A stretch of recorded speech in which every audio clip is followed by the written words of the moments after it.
Awareness of familiarity gained by a fact, experience of fact or a situation. Well, I didn't know what is knowledge until I was in second grade. I came to know whatever I was studying was to gain knowledge. So let's go to the importance of imagination and knowledge. Imagination is important because creativity comes because of imagination and thoughts come because of it, and the ability of imagining things pervades our entire existence. It influences everything we do and create. Not only imagination, knowledge is also important. It is important because one cannot be successful in life without knowledge. To grow one's career, gaining knowledge as much as possible is really important. Knowledge is also important to shape a perfect personality, behavior and dealings with people. It prevents us from making the same mistakes what we made in the past. Now, I would like to tell you how we use our imagination and knowledge in our daily lives. I'm sure we need to know their importance so that we can understand what are the activities that contain them.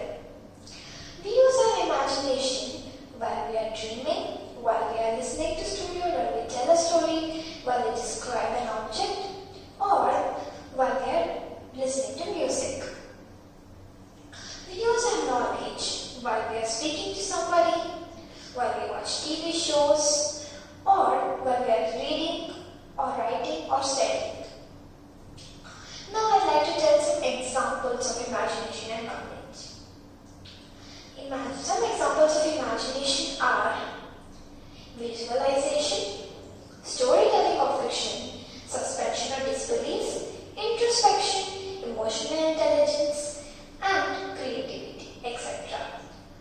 Now, some examples of knowledge: business, education, technology, architecture, communication, and marketing, etc. Now, let's go to the differences between imagination and knowledge. Imagination is the image-making power of mind or creating ideally an object not previously perceived. Imagination cannot be gained from books. It is something created by our minds. Knowledge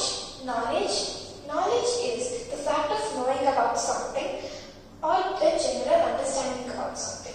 It can be gained from books and be stored in our minds. So, what is similar in them? It cannot be seen or touched by others, including yourself. You can only see it, not touch it. Until or unless you say it to somebody.